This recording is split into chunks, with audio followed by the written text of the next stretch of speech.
আমাদের সবচেয়ে বড় সম্পদ হলো আমাদের ঈমান, এবং এই ঈমান ধরে রাখা অত্যন্ত কঠিন, কারণ পৃথিবী তার পরিণতির দিকে আগাচ্ছে, অর্থাৎ মহাপ্রলয় হবে, সব ধ্বংস হবে, সেদিকে আগাচ্ছে।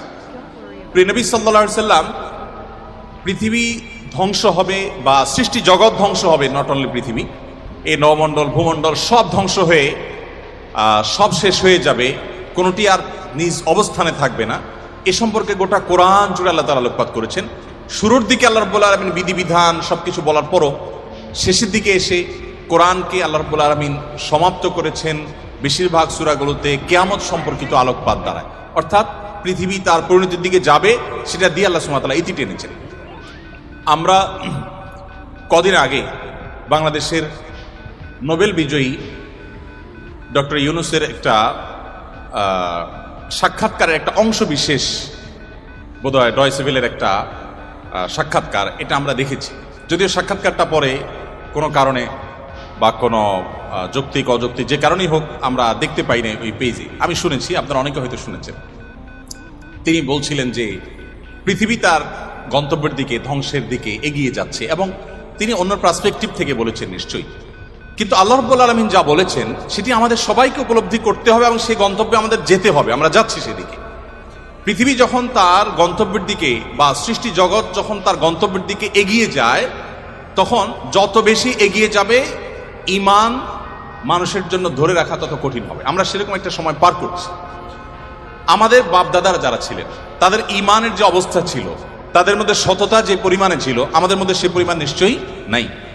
আমাদের পরের জেনারেশন যারা আসবে তাদের মধ্যে ঈমান ধরে রাখাটা আরো টাফ হবে, তাদের পরে যারা আসবে তাদের জন্য আরো টাফ হবে। এভাবে সহিহ মুসলিম বর্ণিত হাদিসে নবী সাল্লাল্লাহু আলাইহি ওয়াসাল্লাম বলেছেন, লা তাকুমুস সাআহ হাত্তা ইউকাল ফিল আরদি আল্লাহ আল্লাহ, অর্থাৎ পৃথিবী ততক্ষণ পর্যন্ত ধ্বংস হবে না, মহাপ্রলয় হয়ে সৃষ্টি জগৎ ততক্ষণ পর্যন্ত শেষ হয়ে যাবে না, যতক্ষণ পর্যন্ত একজন মানুষও আল্লাহ বলার মতো থাকবে।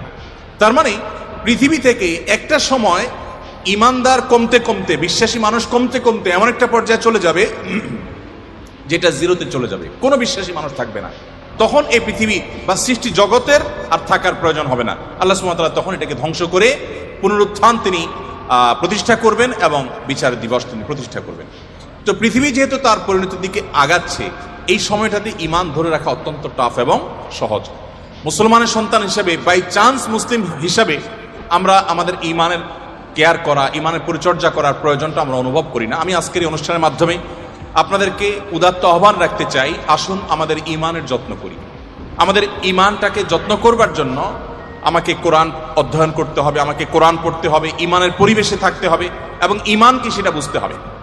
আপনারা আলহামদুলিল্লাহ, যেটি আমি বলছিলাম, আপনারা সবাই বাংলাদেশের ভবিষ্যৎ, আপনারা সবাই এই পৃথিবীর ভবিষ্যৎ।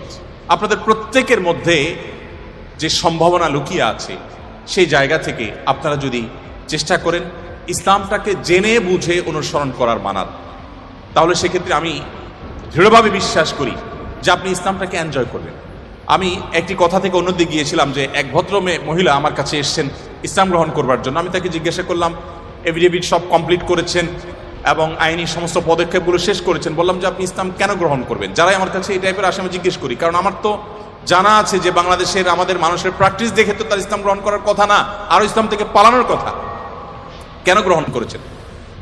তো তিনি বললেন, ইসলাম সম্পর্কে আমি বই পড়েছি, এই বই আমাকে প্রভাবিত করেছে। আবার কোনো কোনো ব্যক্তিকে আমি দেখেছি, তাদের ব্যক্তিত্ব দেখে, নিশ্চয়ই সেরকম ব্যক্তিত্ব খুবই কম, দেখে আমি প্রভাবিত হয়েছি। গোটা পৃথিবীতে আপনারা বিশেষ করে পশ্চিমা দুনিয়ার খবর রাখবেন নিশ্চয়ই, সেখানে প্রতিদিন ইসলামে আসা মানুষের সংখ্যা বেড়ে চলেছে এবং পুরুষদের চাইতে মেয়েদের মধ্যে ইসলাম গ্রহণের সংখ্যা অনেক বেশি, প্রবণতা অনেক বেশি। কেন? যেখানে নারী অধিকার নিয়ে এত কথা বলা হয়, নারীদের অধিকার দেওয়ার জন্য এত আয়োজন নেওয়া হয়, এত উদ্যোগ নেওয়া হয়, সেই সমাজে কেন, সেই সমাজের নারীরা কেন ইসলামে আসছে এবং সেখানকার মুসলমানরা কেন ইসলামে আসছে, এই বিষয়টা নিয়ে আমি একটু স্টাডি করার চেষ্টা করলাম। আমার কাছে দুটি জিনিস পরিষ্কার হয়েছে। নাম্বার এক, তারা কোরআন পড়ে।